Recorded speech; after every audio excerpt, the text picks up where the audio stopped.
Hey guys, welcome to Boxing Squared for boxing news and views from around the internet.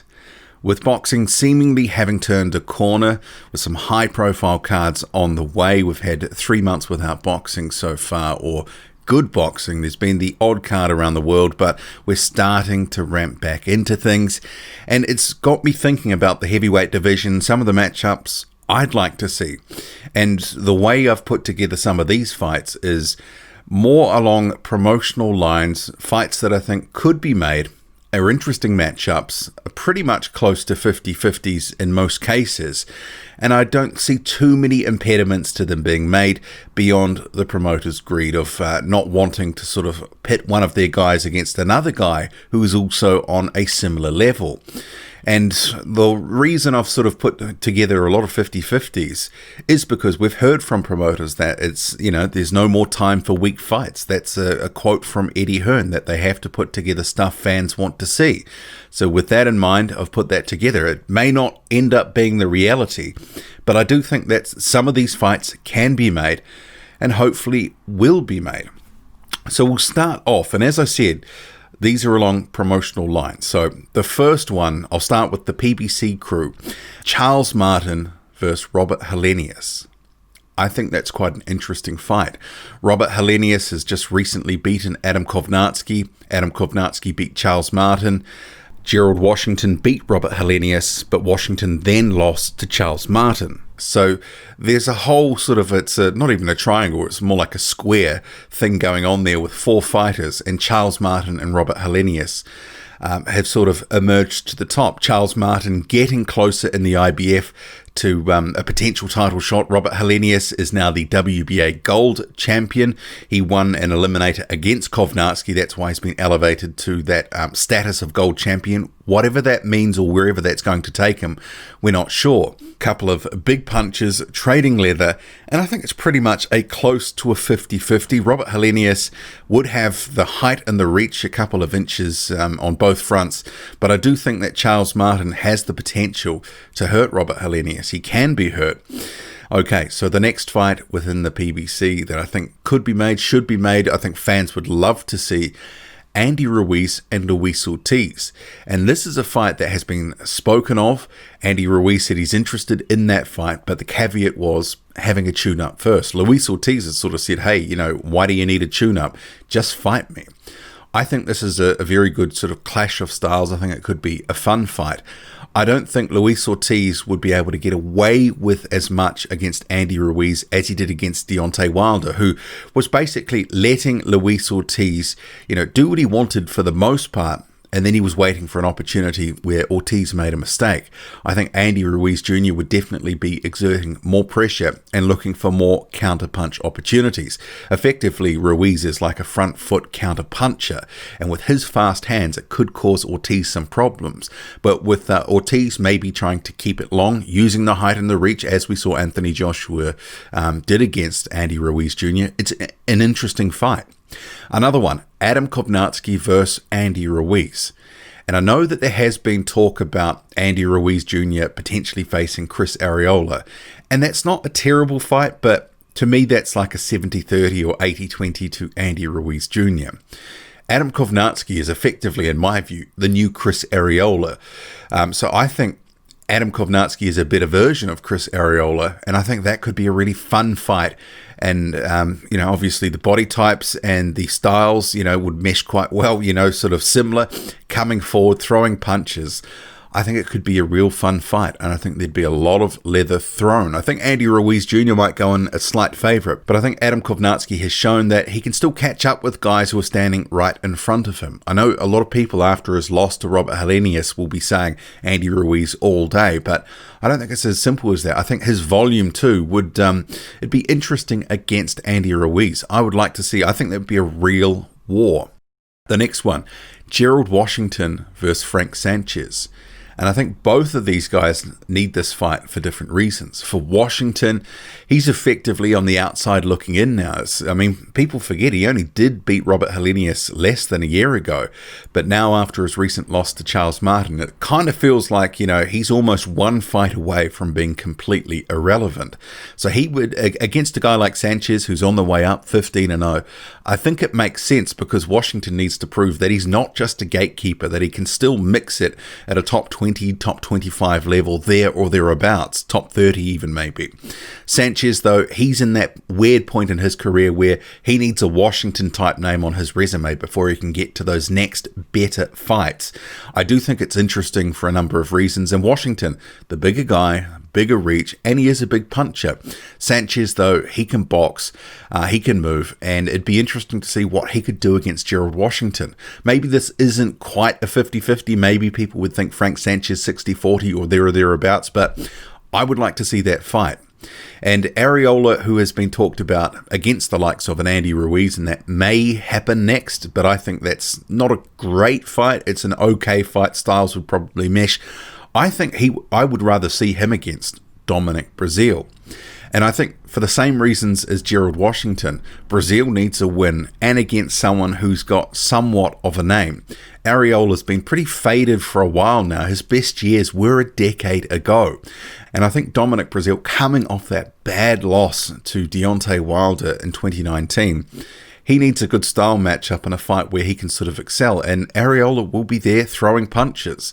He'll be right in front of him. There's not a lot of nuance about Chris Arreola and not a lot of nuance against Dominic Breazeale. And if it comes down to just trading leather, Dominic Breazeale can crack. And if he hits Arreola, Arreola doesn't have an iron chin to the point where he can't be stopped.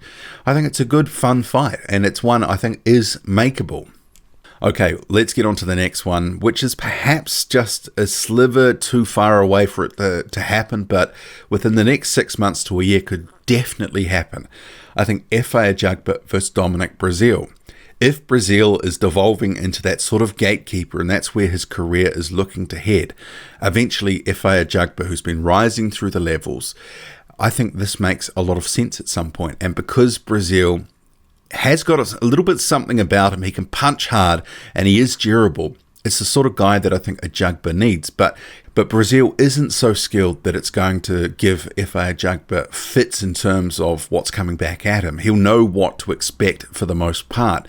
Breazeale is going to look to throw some big heavy punches, probably not going to use a lot of head movement. He's going to be relying on his size. But, Efe Ajagba, who's been improving on many fronts, defense being one, but also he's had issues with head movement or the lack thereof. But he's got a good jab. He's a big puncher with both hands.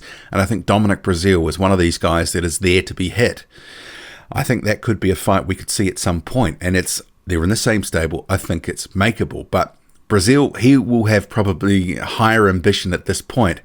But he's certainly devolving to that level where I think Efe Ajagba, when he comes up on the way up in the next fight or two, is probably going to be at that level where that fight makes a lot of sense for him. Okay, to the Matchroom stable, where a couple of fights we'll go through here. Joseph Parker versus Michael Hunter. And I know this is a fight a lot of people think makes sense, and I do think this would be a good fun fight. Both these guys are a little bit on the outside looking in, and that may seem sort of strange. Hunter just fought Povetkin. Parker is number 2 in the WBO rankings and sort of hanging around for an eliminator or a title shot at some point. But it kind of feels like they're both treading a little bit of water now. That draw against Alexander Povetkin has slowed Michael Hunter's momentum, and then now we have the whole pandemic too. It feels like a fight that could make a lot of sense for both, and it would be a fun, entertaining fight. Both have good skills, good speed, good movement.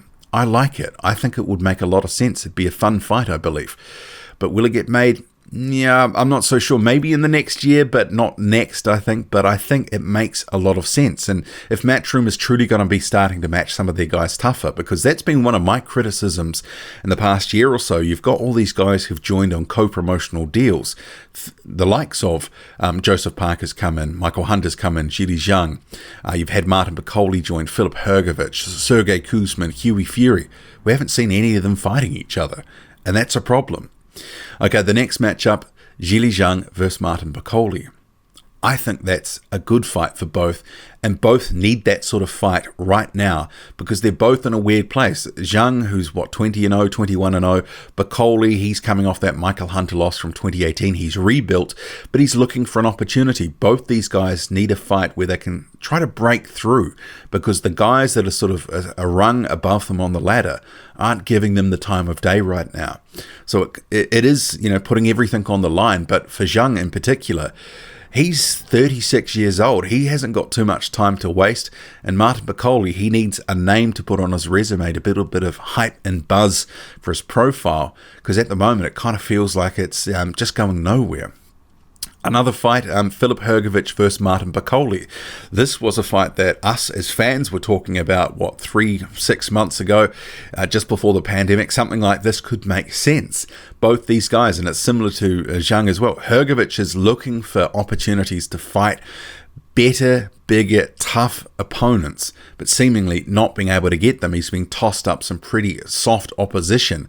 And after he joined on the co-promotional arrangement, there was talk he'd be sort of moved along quite quickly. Hasn't really happened. So in Bakole, that's certainly a stern test. And, I think a lot of people would be really interested in this fight because they're two very tough, very good fighters. The next one. And I know that Dave Allen has been mentioned potentially to fight Hughie Fury, but for me that's like an 80-20 or a 90-10 to Hughie Fury. I think he just outboxes Dave Allen, similar to David Price, but maybe not as brutally in terms of beating Dave Allen up. But I think he gets a decision over 10 rounds or whatever they happen. That fight makes a lot of sense for Hughie Fury, less so for Dave Allen. But what I would like to see, and I think makes sense, is Sergey Kuzmin versus Dave Allen. Sergey Kuzmin's had a pretty rough couple of years in the heavyweight division. He beat Joey DeWicko last year, but actually it was a majority decision. I thought he lost that fight. He lost to Michael Hunter. He was dominated by Hunter, dropped in that fight too. Sergey Kuzmin's got to work his way back, and after having such a rough couple of years, a guy like Dave Allen, where we know his level is at, if Kuzmin struggles with Allen, his aspirations of really making it to the top tier probably are in tatters. And after the win against DeWicko, which I think a lot of people counted as a loss, I think Dave Allen makes a lot of sense. I think that's a reasonably matched fight at this point. It may turn out different if they fought, but I think, Kuzmin and Allen makes a lot of sense for me. And this last one here for Matchroom, depending on the promotional status of Frank Sanchez, because I don't believe he's tied to BBC, but he's fought on some PBC cards, I wouldn't mind seeing him against Hughie Fury. I think that could be an interesting fight. Okay, so if we get onto Top Rank, where I think there is some fights to be made among these guys, Jarrell Miller versus Agit Kabayel. I think that would be an interesting fight. Jarrell Miller, if he is tested and thoroughly ahead of a fight against a boxer puncher against Agit Kabayel, it'd be pretty interesting because a lot of people do sort of think that Jarrell Miller is in that mold of a Derek Chisora, and Kabayel has beaten Derek Chisora back in 2017. I think that could be an interesting fight for a lot of reasons. And another fight that could make sense for Jarrell Miller, and these two guys are similarly matched, is Oscar Rivas. Now that would be a great fight. I think that'd be a great main event for a Top Rank ESPN card. Another one, and I know Carlos Takam is calling out Jarrell Miller, but I think that's sort of a better fight for Miller than it is Takam. And I'm not saying Takam wouldn't have a chance, but I'm not so sure it's a 50-50. But Carlos Takam versus Bryant Jennings. Jennings has certainly been on the downslide in recent years, racking up a few losses, even being fed to Joe Joyce. Joyce beat him over, 10 rounds? I think Carlos Takam and Bryant Jennings, with Takam being closer to 40 now, he's been slowing down a bit too. That's a pretty evenly matched fight. Maybe the money wouldn't be there to make it. But a couple for Tony Yoka, who seemingly is about to sign on the dotted line for Top Rank. He was about to do that, and then the pandemic hit. If he joins, I think there's some logical matchups, and bear in mind, Yoka had fought Mikhail Wallish. That was before that was in 2019. He also fought Alexander Dimitrenko. So those fights are at a certain level. I mean, remember, Bryant Jennings not so long ago fought Dimitrenko on a Top Rank event as the main event. But I think someone like Christian Hammer or Johan Dorper are good fights for Tony Yoka. His record might only be 7-0, but he's certainly ready for those guys, as he's demonstrated against the likes of Dimitrenko and Wallish. Also, he's fought Johnny Rice, also beaten Dave Allen. So it might be a small resume, but it's a decent one for a prospect of only 7-0. And now we move to a couple of the smaller promoters. One that I would like to see, maybe it won't happen for a few fights, but maybe in the next year, Arslanbek Makmudov and Mihai Nistor. Nistor lost to Arslanbek Makmudov in the amateurs. Both are now signed to Golden Boy. Nistor was a good amateur. He obviously has a win over Anthony Joshua way back in the day. Makmudov was losing that fight quite badly, and then he stopped him in the 5th and final round. That was in the World Series of Boxing. I would like to see that at some point. Another stable is Dmitry Salita's Salita Promotions. He's got 3 different heavyweights that I think are relatively sort of similarly matched in terms of skill and ability. Jermaine Franklin, Otto Wallin, and Abdi Davtayev. It would be good to see a combination, a mix of those. And let's be realistic. A guy like Otto Wallin, after the Tyson Fury fight, they've been looking for opportunities to cash in, haven't been able to do it. And I think after the pandemic is over, if they can't get some of the fights that some of these guys need within the stable to sort of progress to that next level, because they're sort of stuck at top 30 to top 50 level at the moment, why not have a couple of in-house fights? Jermaine Franklin versus Otto Wallin, I think, makes a lot of sense. And that helps to establish the level of both, because, I mean, Jermaine Franklin is crying out that he's the next US heavyweight champion. Otto Wallin is being touted as a top 10 heavyweight by Dmitry Salita. Well, let's see them get in there and prove it. Salita will have aspirations for all of these guys getting into big money fights, but sometimes there is just one guy who's going to raise to the top, and if he can't get the right fights elsewhere, he's got the heavyweights to put in against each other. And then, throw Abdi Davtayev into that mix too. Him versus Franklin, him versus Wallin, I'd want to see it. And a couple of other fights, guys that aren't necessarily tied to each other, it's sort of that second tier level. I think Dempsey McKean versus Junior Farr. I think that makes a lot of sense. Both are world rated at the moment. Australia, New Zealand makes some sense there. And I think it is one of these fights that they would represent the best opponent on either's resume at this point. Yevgeny Romanov, he's been campaigning in Russia pretty much exclusively. And it is, a little bit, where does he go? He's got a ranking in the WBO, but where's he going to go? And another guy that, just got a decent win last year is Lucas Rozansky. Maybe Romanov versus Rozansky. That might make some sense. And Tom Schwartz, who's seemingly in a bit of trouble at the moment with the law, allegedly struck a woman. We'll have to see what happens with him. There's articles around saying that he's been suspended by SES Boxing. But how about they have Tom Schwartz versus Senad Gashi too?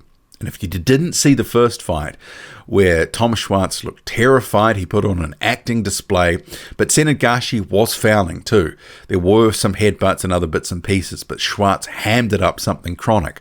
I wouldn't mind seeing the rematch because he was putting it on Tom Schwartz, and yeah, that would have been interesting if it had have played out instead of the Oscar-winning acting by Schwartz ultimately getting the fight, stopped and Gashi DQ'd. But what do you make of some of those fights? I think a lot of them are makeable fights. Whether they're made, though, is another question. Drop a comment, loud and often. Hit like, hit subscribe. Follow me on Twitter, boxing_squared. I'm out.